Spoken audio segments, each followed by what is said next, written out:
తెలంగాణ ప్రజలకు నమస్కారం. ఈరోజు చాలామంది ఎమ్మెల్యేలు బీఆర్ఎస్ పార్టీలో గెలిచి కాంగ్రెస్లోకి వచ్చిండ్రు. గతంలో కాంగ్రెస్లో గెలిచిన వాళ్ళు బీఆర్ఎస్కి వచ్చిండ్రు. ఇవన్నీ రెగ్యులర్గా జరుగుతున్న ప్రాసెస్. కానీ ఇది ప్రజాస్వామ్యానికి కొని ఒక పార్టీలో ఉన్నటువంటి వ్యక్తి ఒక సిద్ధాంతాన్ని నమ్మినటువంటి వ్యక్తి ఆ సిద్ధాంతాన్ని చూసి ఓటేసేటోళ్ళు ఉంటారు. కొంతమంది ప్రభుత్వ మార్పు కోసం ఓటేస్తారు, రకరకాలుగా వేస్తారు. ఏది వేసినా కానీ పార్టీకి వేస్తారు. గతంలో బీఆర్ఎస్ చేసిన తప్పు మరి ఈరోజు కాంగ్రెస్ పార్టీ చేస్తుంది. వాస్తవానికి రాహుల్ గాంధీ గారు ఈ పార్టీ మార్పులు ఎవరైతే బీఆర్ఎస్ కాంగ్రెస్కి వచ్చినారో వాళ్ళని చేర్చుకోవద్దని చెప్పి ఖచ్చితంగా రాహుల్ గాంధీ చెప్పినట్టుగా నాకు సమాచారం. అయినా కానీ రాహుల్ గాంధీ గారి మాట వినకుండా ఈయన రేవంత్ రెడ్డి గారు వాళ్ళని జాయిన్ చేసుకుంటారు. వచ్చేటోళ్ళు కూడా ఏదో కాంగ్రెస్ పార్టీ సిద్ధాంతాన్ని నమ్మి కాంగ్రెస్ పార్టీ ఒక మంచి ఇమేజ్ని చూసి లేదా కాంగ్రెస్ పార్టీ పేదలకు పనిచేస్తుంది ఒక డైలాగ్ కొడతారు, నియోజకవర్గ అభివృద్ధి కోసం అని రకాలుగా కథలు చెప్తారు. కానీ ఈరోజు వాళ్ళు వచ్చేది స్వలాభం కోసము, వాళ్ళ దందాల కోసము అని నేను సాక్ష్యాలతో సహా మరి ప్రూవ్ చేయడానికి అని చెప్పేసి ఎమ్మెల్యే అరికెప్పొడి గాంధీ భూ స్కామ్ అసలు కాంగ్రెస్ పార్టీకి ఎందుకు వచ్చిండు, దీని వెనుక ఉన్న అంతర్మదనం ఏంటి అనేది తెలంగాణ ప్రజలకు దృష్టికి తీసుకురావాలనేది నా ప్రధాన ఎజెండా. ఇది ఒక శాంపుల్. ఇది ఒక్క ఎమ్మెల్యే మాత్రమే చేస్తున్నటువంటి స్కామ్. ఇక ఇంత చాలా మంది పార్టీ మారేటోళ్ళకి కూడా ఎవరిది వదిలే ప్రసక్తి ఉండదు. అందరిది వరుస పెట్టి చూద్దాం. ఒకసారి మనము ఈయన చేసిన భూ స్కామ్లో చూస్తే ఇది మేడ్చల్ మల్కాజ్గిరిలో ఉన్నటువంటి కుత్బుల్లాపూర్ మండలం, విలేజ్ గాజుల రామారం, ఖాతా number 10402, survey number sub division 307A, పట్టేదార్ name Arekapudi Shyamaladevi, father or husband name Arekapudi Gandhi, caste general, gender female, total extent of 2 acres. ఇది పట్టా, ఇది భూమి. ఈ భూమి చరిత్ర ఏంటంటే గతంలో ఇదంతా సీలింగ్ భూమి. ఈ భూమి గతంలో ఏపీఐసి తీసుకుంటది. ఏపీఐసి తీసుకున్న తర్వాత మళ్ళా మాకు ఈ జాగా మాకు వద్దని చెప్పేసి ఏపీఐసి వాపస్ ఇస్తుంది. వాపస్ ఇచ్చినటువంటి భూమి ఇందులోకి వస్తుంది. వాస్తవానికి ఏంటంటే ఈ భూమి వీళ్లకు ఎటువంటి హక్కు లేదు. ఈరోజు ప్రభుత్వ భూమి అంటే తిరిగి ప్రభుత్వంకి వెళ్ళిపోవాలి. కానీ ఈయన ఖాతాలు ఎట్లా చేరింది అనేది ఒక ప్రశ్న. ఈ రోజు దీనికోసమే పార్టీలో చేరిందా అంటే అది 100%. ఇది 2 ఎకరాల భూమి. ఓకేనా. నెక్స్ట్ ఇది సేమ్ మేడ్చల్ జిల్లా కుత్బుల్లాపూర్ మండల్, సేమ్ గాజుల రామారం, ఖాతా number 6022-6, survey number 307A2, Arekapudi Nandita Gandhi, father or husband name Arekapudi Gandhi, caste general female. ఎంత ఎక్స్టెన్షన్, ఈ ఎక్స్టెన్షన్ కింద ఉంది. ఓకేనా. టోటల్గా ఇది డిస్టిక్ మల్కాజ్గిరి, గాజుల రామారం, ఖాతా నంబర్ 60-2004, 307, అరకెపూడి కోటేశ్వరరావు పేరు పైన ఉంది. Father of husband name Arekapudi Subrahmanyam, caste general male. ఇది ఓకేనా. నెక్స్ట్ ఇది same mandal 60-24, Arekapudi Rajendra Prasad, father of husband name Arekapudi Subrahmanyam, general female. ఇది 8 ఎకరాలు, 8 గుంటలు సారీ. ఓకేనా. ఇది Medchal Rangareddy Quthbullapur 60-2007, 307A4, Arekapudi Praveen Kumar, Arekapudi Hariprasad, father of husband 2 ఎకరాలు. ఇది మల్కాజ్గిరి, సేమ్ కుత్బుల్లాపూర్, ఖాతా number 60-27, Arekapudi Swarnakumari, Arekapudi Rajendra Prasad, caste general 12 గుంటలు. ఓకేనా. సేమ్ మల్కాజ్గిరి కుత్బుల్లాపూర్, ఖాతా number 60-329, survey number 307A7, Gummadi Lakshminarayana, father or husband of Hanumantharao, general 1 ఎకరం. సేమ్ మల్కాజ్గిరి, గాజుల రామారం, కుత్బుల్లాపూర్, ఖాతా number 381, survey number division 307 AED, పట్టెదార్ శ్రీనివాస్ శ్రీనివాస్ గోపాలకృష్ణయ్య వారి హస్బెండ్ 4 ఎకరాలు. ఇది కామన్ గా మనం చూస్తున్నాం. అయితే ఇలా మనం మామూలుగా సర్వే నంబర్ చూస్తే అన్ని ఒకటే ఉంటాయి చూడ. అంటే వేరే వేరే పేర్ల పైన ఎందుకు తీసిందంటే తక్కువ భూమి ఉండాలని. 4 ఎకరాలు ఈయన పేరు మీద, ఎవరు శ్రీనివాస్ పేరు మీద. 307 సర్వే నంబర్ చూడండి బాగా. 300A ఈ సర్వే నంబర్. ఇక్కడ 300A సర్వే నంబర్ 307. ఇక్కడ 307 సర్వే నంబర్.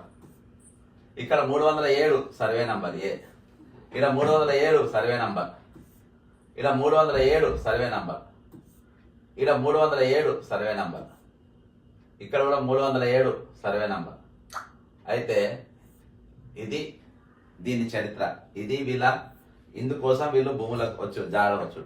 ఇప్పుడు దీని కథ అంతా, దీని కథా కమిషన్ కంప్లీట్ గా ఎక్కడ ఉండే కుత్బుల్లాపూర్ మండలంలో ఉన్నది. ఇప్పుడు వీళ్ళు పార్టీకి మారిందని చెప్పి ఆయన ఇంటి పైన పోయి బీఆర్ఎస్ శ్రేణులు నాయకులు ఈయనకు విప్పించినప్పుడు ఇవన్నీ చేసినప్పుడు చాలా జరిగినాయి. కానీ ఒరిజినల్ గా ఆయన వచ్చింది ఈ జాగ కోసం. ఇవి ఈ ఎకరాలు ఎన్ని పైసలు, దీని విలువ ఎంత, మార్కెట్ వాల్యూ ఎంత అనేది ఈరోజు 100 కోట్లలోనే ఉంటుంది. 100 కోట్లకు తక్కువైతే 100% ఉండదు. ఎందుకంటే నేను మొత్తం చూపించింది దాదాపు 15-20 ఎకరాలు. కానీ ఈరోజు ఉన్నది చాలా పెద్ద ల్యాండ్ ఎక్స్టెంట్ అక్కడ జరిగింది. దాదాపు ఒక 500-600 కోట్ల విలువైన భూములు ఆడ ఫామ్ ఫట్ అయింది. నేను కొన్ని డాక్యుమెంట్స్ మాత్రము జనం ముందు ఉంచడానికి ఒక శాంపుల్ తీసుకొచ్చిన.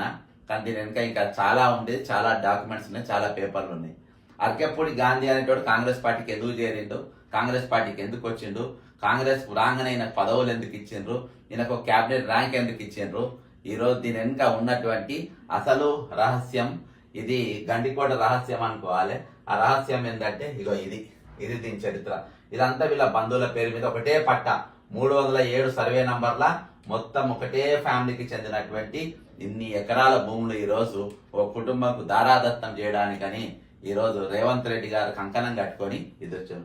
మరి అరకెప్పుడు గాంధీకి రేవంత్ రెడ్డికి ఏం సంబంధం, వీళ్ళకి ఎక్కడ పొందుతుంది అంటే వీళ్ళు జిగురు ఎక్కడికి వెళ్ళంటే 2014లో ఈయన టీడీపీకి వెళ్ళి ఎమ్మెల్యే షేర్లింగంపల్లికి, మళ్ళా రేవంత్ రెడ్డి గారు కోడంగల్కి వెళ్ళి ఎమ్మెల్యే. వీళ్ళిద్దరు ఎమ్మెల్యేలుగా సోపతి. వీళ్ళిద్దరు కూడా చంద్రబాబు నాయుడు శిష్యుడు. అంటే పాత టీడీపీ దోస్తులు వీళ్ళంతా. పాత టీడీపీ దోస్తులు వీళ్ళందరూ ఈ రోజు స్కాములు నడుస్తున్నా, స్కీములు నడుస్తున్నా, ఈరోజు దొంగతనాలు జరుగుతున్నా, లేకుంటే ఈరోజు ఏ దందాలు జరిగినా వెనుక మాత్రం పక్కా టీడీపీ పాత సంబంధం ఉన్నోళ్ళకే అవకాశాలు. అవి పదవులే గాని, భూములే గాని, జాగలే గాని, లోన్లే గాని, ఏవైనా గాని పాత టీడీపీకి వచ్చిన వాళ్ళు మాత్రమే ఈ స్కామ్లలో అవకాశాలు ఉంటాయి. కానీ వేరే వాళ్ళకి ఎవరికి ఈరోజు నిజంగా కాంగ్రెస్ నమ్ముకున్న వాళ్ళు, కాంగ్రెస్ సిద్ధాంతాన్ని మాత్రమే నమ్ముకున్న వాళ్ళు, కాంగ్రెస్ ఐడియాలజీని పట్టుకుని ఉన్నోళ్ళు, ఈరోజు కాంగ్రెస్ పార్టీ ఓటు బ్యాంక్ గా మిగిలిన వాళ్ళెవ్వరు కూడా ఈరోజు ఎటువంటి అవకాశాలు కూడా ఇయ్యనటువంటి దుర్మార్గులు ఈరోజు వీళ్ళు అంటున్నారు. మరి ఇవన్నీ మనకే తెలుసా, ఈరోజు వేరే వాళ్ళు తెలియదంటారా? ఇది బీజేపీ రేపు అధికారం కోసం ఉవ్విళ్ళు ఊడుతుంది కదా. ఈరోజు బండి సంజయ్ చాలా పెద్ద కేంద్ర నాయకుడు ఉండు కదా, కిషన్ రెడ్డి గారు బీజేపీ ప్రెసిడెంట్ గారు ఉండు కదా.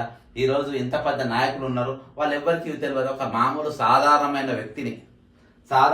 వ్యక్తిని నాకు ఇవన్నీ తెలుసు. సాధారణమైన వ్యక్తి అని నేను చెప్తలేను, సాధారణమైన వ్యక్తి అని నా గురించి చెప్పిన వాళ్ళ గురించి చెప్పిద్దాం.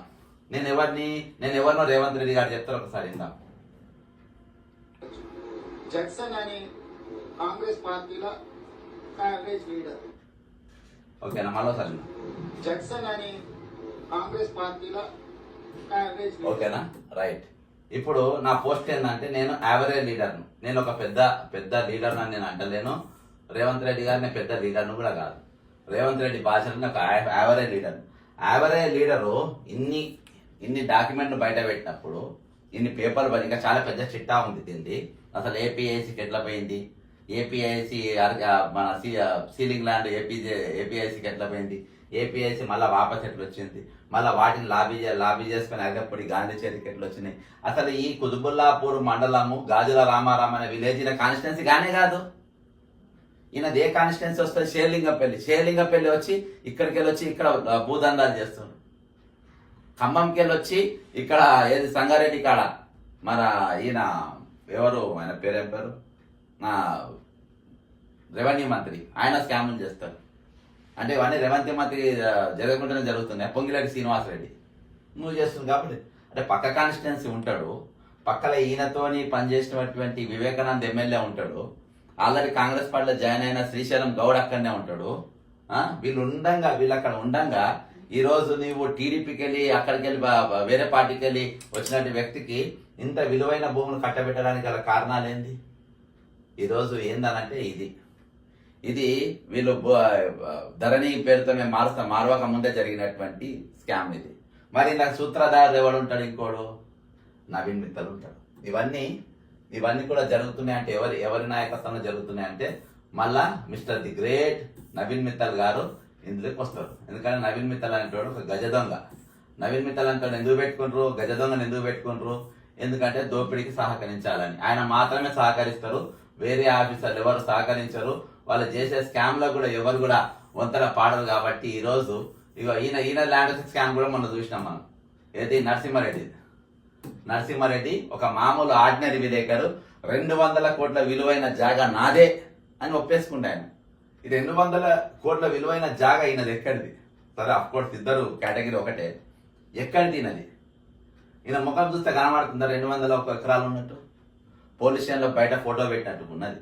జర్నలిస్టు మళ్ళీనా ఈ జర్నలిస్ట్ కూడా 200 కోట్ల భూమి ఎక్కడిదంటే అరకపూడి గానికి ఎక్కడికి వెళ్ళి వచ్చిందో వీళ్ళకి కూడా అక్కడికి వెళ్ళి వచ్చింది. కాబట్టి మొత్తము ఈ ల్యాండ్ స్కాములు, ఈ భూ స్కాములు, ఈ దందాలు అన్ని ఎవరి అంటే ది గ్రేట్ ఇగో పొంగిరెడ్డి శ్రీనివాసరెడ్డికి అర్థమైందా? పొంగిరెడ్డి శ్రీనివాసరెడ్డి కూడా అలా 11 ఎకరాలు వేసిన పరిస్థితి. కాబట్టి ఈరోజు మనం ఒకటే తెలంగాణ ప్రజలు అర్థం చేసుకోవాల్సింది, తెలంగాణ బిడ్డలు మీరందరూ అర్థం చేసుకోవాల్సింది ఏంటంటే ఈరోజు పార్టీలో మారేటోళ్ళు పార్టీలలో ఎందుకు మారుతుండ్రు? దీని వెనుక ఉన్న కథా కమిషన్ ఏంది? అదే పేదోళ్ళకు 1 ఎకరం భూమి ఇయ్యనికి, పేదోళ్ళకు 1 గుంట భూమి ఇయ్యనికి, పేదోళ్లకు 60 గదాల భూమి ఇయ్యనికి, పేదోళ్ళు ఇల్లు కట్టుకుంటే ఇల్లు జాగియనికి ఈరోజు కుల్లి ఏడుస్తుంది ప్రభుత్వం. కుల్లి ఏడుస్తుంది. మా దగ్గర పైసలు లేవంటారు, ఖజానా ఖాళీ అని చెప్తారు. కానీ ఇటువంటి వాళ్ళు మాత్రం 100 కోట్ల విలువైన భూములు ఈరోజు వీళ్ళకి కంటగట్టే పరిస్థితి ఉన్నది. అది ఈరోజు నగరంకు నడిబొద్దున ఉన్నటువంటి పరిస్థితి ఈరోజు ఉన్నది. ఈయన ఇంటి మీదకి నువ్వు కాంగ్రెస్ పార్టీలో ఎట్లా చేద్దామని చెప్పి బీఆర్ఎస్ వాళ్ళంతా పోయి ఇంటి మీద పోయింది. కానీ ఇటువంటి స్కాములు వాళ్ళు ఉన్నాయని చెప్పేసి దీని వెనుక ఉన్న మతలబులు వాళ్ళు పెట్టడంలో వాళ్ళు వెనకబడిపోయారు. కానీ ఈరోజు రేవంత్ రెడ్డి గారు చెప్పిన ఒక యావరేజ్ లీడర్ బక్కా జెడ్సన్ ఈరోజు ఆయన భూదందా మొత్తం దేని కోసం పార్టీలో చేరిండు. ఇదేం లేదు, మీరు ధరలో చెక్ చేస్తే వచ్చేస్తే నేను పెద్దగా సుతారం చేసింది ఏం లేదు. ధరలో కొడితే మొత్తం ఇలా కథ అంతా బయటకు వస్తుంది. కాకపోతే కొంచెం సీక్రెట్ గా పెడతారు, అవి మనం జాగ్రత్తగా బయటికి ఉంచాలి. అంటే అందుబాటులో ఉండే జనానికి కామన్ మ్యాన్ చూసి ఇవి తీసుకునే పరిస్థితి అందుబాటులో ఉండకుండా వాళ్ళు హైడ్ చేస్తారు. హైడ్ చేసిన దాన్ని బయటికి మనం లాగగలగాలి. దానికోసం కొంతమంది అఫీషియల్ సపోర్ట్ మనకు ఉండాలి. వాళ్ళని మనం టేకప్ చేస్తేనే ఇటువంటివి బయటికి వస్తాయి. ఈరోజు ఇలా నవీన్ మిట్టల్ అంటోడు పెద్ద దొంగ. ఈ రోజు రేవంత్ రెడ్డి గారు ఒక ప్రశ్న నేను రేవంత్ రెడ్డికి డైరెక్ట్ గా వేస్తున్నా. మీరు నవీన్ మిట్టల్ను ఎందుకు కొనసాగిస్తున్నారు? మీరు కొనసాగించడానికి గల కారణాలు ఏంది? పొంగిలేటి శ్రీనివాసరెడ్డి కూడా ఆయననే ఎందుకు పెట్టుకుంటుండ్రు? మీరిద్దరూ ఆయన నడిపించడానికి గల కారణం ఏంటి? ఈరోజు రాష్ట్ర క్యాబినెట్ ఈ అవినీతి పట్ల అధికారులు మనం ఎందుకు పెట్టుకుంటున్నాం, వీళ్ళని తీసేయాలని క్యాబినెట్ ఎందుకు తీర్మానం చేస్తలేదు? క్యాబినెట్ లో ఎందుకు చర్చ జరుగుతలేవు? ఈరోజు ఆయనే కానీ జయేష్ రంజనే కానీ ఇప్పుడున్న చీఫ్ సెక్రటరీ ఎందుకు కొనసాగింపు కానీ వీళ్ళందరూ ఎందుకు కొనసాగుతున్నారు? ఈరోజు రిటైర్మెంట్ అయిన ఎంప్లాయీలను దాదాపు 1032 మంది దాకా అప్రాక్సిమేట్లీ ఎందుకు కొనసాగిస్తున్నారు? ఈరోజు శ్రీనిధిలో ఉన్నటువంటి విద్యాసాగర్ రెడ్డి అనే దొంగను ఈరోజు మీరు ఎందుకు కొనసాగిస్తున్నారు? శ్రీనిధి నిధులపైన ఈరోజు మీరు ఎందుకు ఆడిటింగ్ చేయరు? ఈరోజు ఒకటి కాదు, ప్రతి దాంట్లో ఇవే విషయాలు కొనసాగిస్తుంది. ఇంక్లూడింగ్ హైదరాబాద్ ఎగ్జిబిషన్ సొసైటీలో కూడా భారీ స్కామ్, అందులో కూడా ఆడిటింగ్ అన్న జరిగింది. కాబట్టి వీళ్ళందరినీ ఎందుకు కొనసాగిస్తున్నారు? గతంలోకి ఉన్నోళ్ళకి ఎందుకు కొనసాగిస్తుంది అంటే వీళ్లకు వీళ్ళైతేనే వీళ్ళకి డబ్బులు ఈజీగా వస్తాయి. మళ్ళీ కొత్తని పెట్టుకొని మనకు లైన్లో తీసుకుని కష్టం. వీళ్ళతోనే పాత బ్లాక్ మెయిల్ గీప్లను చేసి దండాలు చేసి పైసలు గుంజుకోవాలనే ఉద్దేశంతో ఇవి ఉన్నాయి. కాబట్టి ఈరోజు ఇంత భారీ స్కామ్, ఇంత పెద్ద భూ స్కామ్ చాలా మంది అంటున్నారు, కానీ ఎవరి దగ్గర డాక్యుమెంట్స్ లేవు. ట్విట్టర్లో కూడా పెట్టిండ్రు, అనుమానం వ్యక్తం చేసిండ్రు ఈయనకు భారీ భూ స్కామ్ జరిగిందని. ఈరోజు నేను పట్టా జాతో సహా ఈయన ఈ పెద్ద మనిషి యొక్క కుటుంబ సభ్యుల పేర్లతో సహా ఈరోజు సర్వే నంబర్తో సహా ఈరోజు తెలంగాణ ప్రజల ముందు పెట్టిన. తెలంగాణ ప్రజలు మాట్లాడే ఈరోజు చాలా విషయాలు మాట్లాడతారు. ఈరోజు కోదండరాం కానీ, తీర్మాన్ మల్లయ్య కానీ ఇంకా చాలా మంది చాలా పనికిమాలిన విషయాలు మాట్లాడతారు. కానీ తెలంగాణ ధనాన్ని, తెలంగాణ భూములను, తెలంగాణ జాగలను, తెలంగాణ ఆత్మగౌరవాన్ని గుంజుకోపెట్టడానికి ఎవరు మాట్లాడరు? అసలు భూములే గుంజుకొని పోతే మనకి ఏమున్నా మనకి ఏం లాభం చెప్పు? భూమి అయితే మళ్ళీ రాదు కదా. డబ్బు పోతే డబ్బు వస్తుంది, గౌరవంతో ఇంకా మంచి గౌరవం పోతే అన్ని తెచ్చుకోగలుగుతాం. కానీ ఈరోజు భూమి అనేది పోతే మళ్ళీ భూమికి రాదు కదా. అటువంటి భూమి ఈరోజు వందల వేల ఎకరాల భూములు ఈరోజు రేవంత్ రెడ్డి బినామీలు, రేవంత్ రెడ్డికి అత్యంత సమీపంగా ఉన్నటువంటి మంత్రులు, ఎమ్మెల్యేలు కాజేస్తా ఉంటే వచ్చే రోజుల్లో తెలంగాణ ప్రజలు మిగిలేదేమున్నది? ఈరోజు ఇంత భయంకరంగా ఈ భూములను ఈరోజు తెలంగాణ ప్రజల తరపున నేను ప్రభుత్వాన్ని డిమాండ్ చేస్తున్నా. నా డిమాండ్ ఏంటంటే మొట్టమొదటిగా నవీన్ మిత్తల్ అనేటువంటి ఇమీడియట్ గా తీసేయాలి. ఆయన మీద ఎంక్వైరీలు చేయాలి. ఆయన ఎన్ని భూములు ఇటువంటి భూములు ఒక్కొక్కల పేర్ల మీద రాసిండు. అంతేకాకుండా ఆయన ఈరోజు ఏది మన సంగారెడ్డిలా అక్కడ జరుగుతున్నటువంటి నిరాహార దీక్షలు ఇయాలకి నాకు తెలిసి 18 రోజులు 20 రోజులు అనుకుంటా. ఈరోజు దానిపైన వీళ్ళు ఎందుకు మాట్లాడతలేరు? కాబట్టి ఇవన్నీ కూడా ఈరోజు ప్రభుత్వం మాట్లాడాల్సిన అవసరం ఉంది. ఖచ్చితంగా దీనిపైన నవీన్ మిత్తల్ను వెంటనే తొలగించాలి. అంతేకాకుండా విలువైన భూములు ఎవరి పేరు మీద వాళ్ళ పేరు మీద ఇష్టం వచ్చినట్లు బదలాయింపు చేస్తా ఉన్నారు. కాబట్టి ఆయన తొలగించి, అంతేకాకుండా ఆయన పైన చట్టపరమైన చర్యలు తీసుకోవాలి, ఎంక్వైరీలు చేయాలి. లేకుంటే ఇసోంటోని కొనసాగిస్తుంటే ఈరోజు తెలంగాణ దేనికోసం తెచ్చుకున్నాం? ఇసోంటి దొంగలను తీసుకొచ్చుకొని పెట్టుకోనిక, ఇసోంటి 420 గాలను తెచ్చుకొని పెట్టుకోనిక, ఇసోంటోలో భూములు దారాదత్తం చేయనిక. ఈరోజు భూములు ఉన్నాయి, పేదల భూములు గుంజుకుంటారు, పేదల పట్టాలు ఇయ్యరు, పాస్ పుస్తకాలు ఇయ్యరు. వాళ్ళ భూములు ఏ విధంగా గుంజుకోవాలో ప్రతిరోజు స్కెచ్ చేసి ఒక స్కెచ్ ప్రకారం వాళ్ళ భూములు గుంజుకునే ప్రయత్నాలు ఈరోజు ప్రభుత్వం చేస్తా ఉన్నది. కానీ మీరు మాత్రము నిమ్మకు నీనెత్తగా వ్యవహరిస్తూ ఈరోజు పేదల భూములు గుంజుకునే పని మీద ప్రభుత్వం ఉన్నది. గుంజుకొని ఎవరికి అంటగడుతుండ్రు? ఇటువంటి దుర్మార్గులకు, ఇటువంటి దొంగలకు, ఇటువంటి పార్టీలు మారి పార్టీ సిద్ధాంతాల మోసేటోళ్లకు. ఈరోజు రేవంత్ రెడ్డి లెక్క అందరు కూడా పార్టీలు మారేటోళ్ళకే విలువ. సొంత పార్టీ ఒకటే పార్టీ నమ్ముకున్న వాళ్ళకి విలువ ఉండదు. ఈయన దృష్టిలో ఏందని అంటే మన దాన్ని ఏమంటారు, ఈయన దృష్టిలో యావరేజ్ లీడర్. రేవంత్ రెడ్డి గారి దృష్టిలో యావరేజ్ లీడర్. ఇగో ఒకటి చెప్తున్నా, ఇక్కడ ఉండండి. ఫైల్డ్ కేసు, ఈయన ఎన్హెచ్ఆర్సీలో కూడా నేను కేసు వేసిన. Revenue minister Pongireddy Srinivas Reddy, revenue secretary Naveen Mittal IAS, several court contempt case against him. Aurobindo pharma, Nityananda Reddy, Aparna Uday Kumar Reddy, SS Reddy, Komma Vikram Reddy, Greenwell Kalyan Reddy. ఇక్కడ వీళ్ళు బలవంతంగా భూములు గుంజుకున్నారు. ఎక్కడ ఇదంతా 429 ఎకరాల లొల్లి. ఇది కొడంగల్ వెలిమల. ఇది సంగారెడ్డి రంగారెడ్డి నియోజకవర్గానికి వస్తుంది. ఇలా నంబర్ 1 A1 విలన్ ఎవడంటే నవీన్ మిత్తల్. కాబట్టి వీళ్ళందరినీ పెట్టుకొని ఇంత భారీ భూ స్కామ్ కు దందాలకు పాల్పడుతుండ్రు. వీళ్ళ పైన మీరు వెంటనే చర్యలు తీసుకోవాలి. ఖచ్చితంగా వీళ్ళని ప్రాసిక్యూట్ చేయాల్సిన అవసరం ఉంది, జైల్లో పంపించాల్సిన అవసరం ఉంది. ఈ భూములు మొత్తనే వాపస్ తీసుకొని, అవి సీలింగ్ భూములు ఒరిజినల్ గా ఏపీఐసి వాపస్ ఎందుకు ఇచ్చింది? దీని మీద ఒక ఎంక్వైరీ జరగాలి ఖచ్చితంగా. జయేష్ రంజన్ గారు కూడా దీని మీద నోరు తెరవాల్సిన అవసరం ఉంది. మళ్ళీ తిరిగి ఆ భూములు చేతికి ఎట్లా పోయినాయి? కాబట్టి ఇటువంటి స్కామ్లు ఇంకా జరుగుతూనే ఉన్నాయి. ఇది ఒక శాంపుల్. ఖచ్చితంగా వచ్చే రోజుల్లో మరిన్ని కథలు తెలంగాణ ప్రజలకు ముందు ఖచ్చితంగా తీసుకొని వస్తా. తెలంగాణ ఆత్మగౌరవాన్ని కాపాడే దిశగా ముందుకు పోతా. ఈరోజు తీర్మాన్ మల్లయ్య అసొంటి కానీ, కోదండరామ్ అసొంటి కానీ, ఇంకేమన్నా ఇసొంటి విలన్ గాలని ఎవరిని కూడా మీరు నమ్మద్దు. పైసలకు ఓటర్లు దాసోహం కాకున్నంత వరకు ఆత్మగౌరవం ఉంటుంది.